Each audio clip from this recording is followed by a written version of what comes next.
Good morning, everyone. Baby Zach and I coming at you live on Thursday. Sorry, we were attempting a Tuesday, but I'm learning as a mom. There's a lot about adapting and rolling with the punches.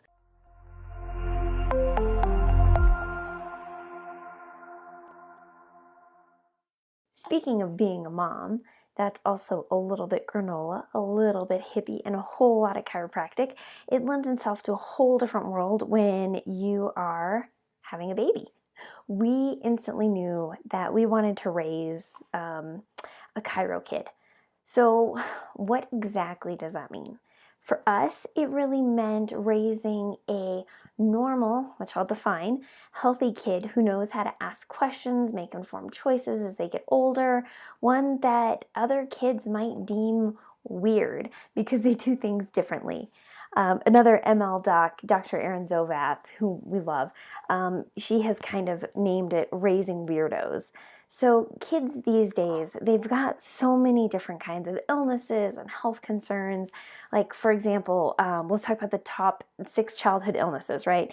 Asthma. The number of children under the age of 18 years of age who currently have asthma is over 6.2 million. That is a ton for just asthma alone.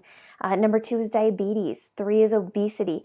4 is attention deficit or ADHD, autism, right? The percent ever diagnosed with ADHD, and these are stats from 2016, is 10.6%. Depression, suicide is the second highest cause of death of adolescents, according to the CDC.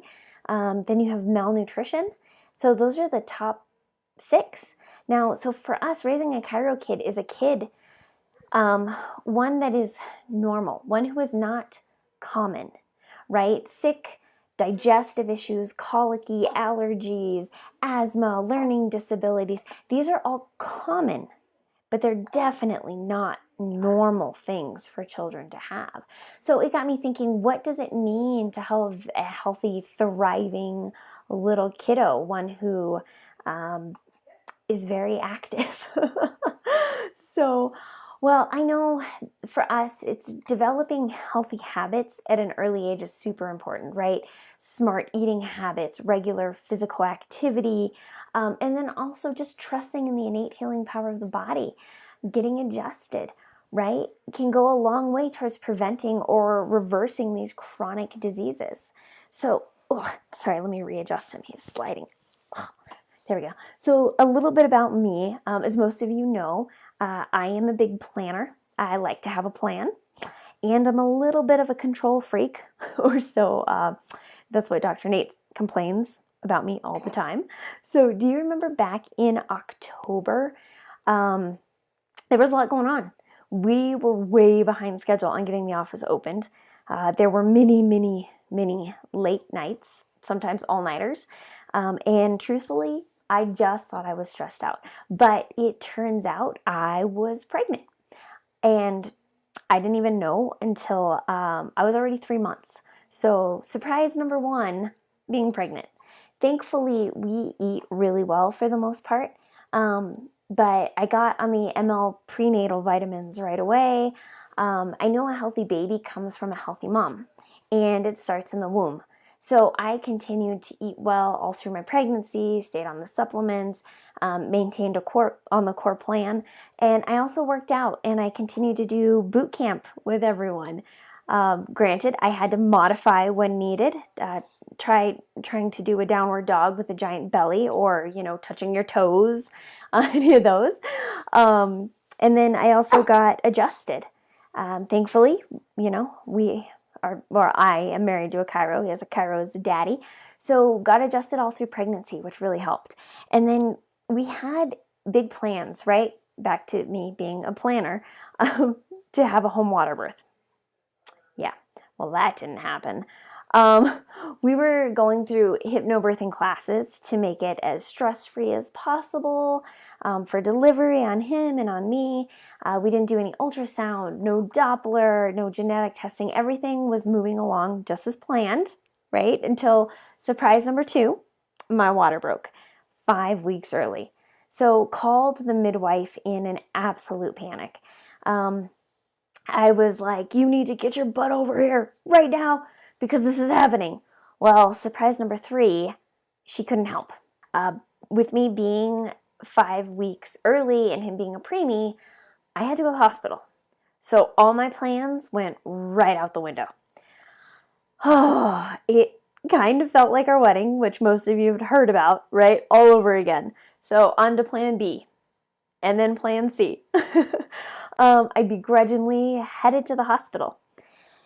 Thankfully, it was a really nice place. A little shout out to Denver Health because the birthing and delivery center is midwife supported. So, you know, it was really wonderful. We had the birth, basically our birthing plan that we wanted. It just wasn't at home. So after 18 hours, yes, it was long, but on and off labor, we finally had a little boy. We had no idea his gender, so that was another really fun surprise for us. But he still needed some extra love. His lungs weren't fully developed, and he needed a little bit of help. But being the people we are, we asked so many questions, and, you know, we found out the pros and the cons and what would happen if we, you know, gave it an hour, 5 hours, 24 hours before we did some kind of intervention. And then we only did the interventions that we felt were 100% necessary. So baby Zach was out of the NICU in a week, which is fantastic for a 5-week preemie to have him in and out of the NICU that fast. So I contribute it to all the things that led up to his birth, right? And even the stress-free delivery. Now, if you want to hear more about like hypnobirthing that we did, core plan, you know, the whole birth plan that we had, all those fun things being a mom, all the fun things I've been discovering being a mom, you're welcome to pop over to my YouTube channel, which is Essentially Thriving, which I will link at the bottom of this video, and there'll be a lot more of those videos available there for you. But all of this to really say that you can plan all you want, but it comes down to those everyday little things you do that add up to health in general. Healthy baby, a healthy mom, healthy you, right? It's all those lifestyle choices and activities that leads to raising a little weirdo. So my kiddo won't go to school with a Lunchable. For me, my kid is going to be that weirdo kid that goes to school with hummus or mungo or cauliflower fried rice, right? When they get sick, they get adjusted. They sleep. They don't take meds. We let fevers run their course as long as they don't get too high, right? And eventually they'll be the ones asking the questions, and they don't follow those social norms. So that, to me, is really raising a Chiro Kid, is a kid that just starts out with that healthy lifestyle and just maintains those lifestyle choices throughout development. And that really balks social norms, especially norms in the US. So anyway, we're so excited to be with you. Somebody's getting fussy. Somebody's ready for food.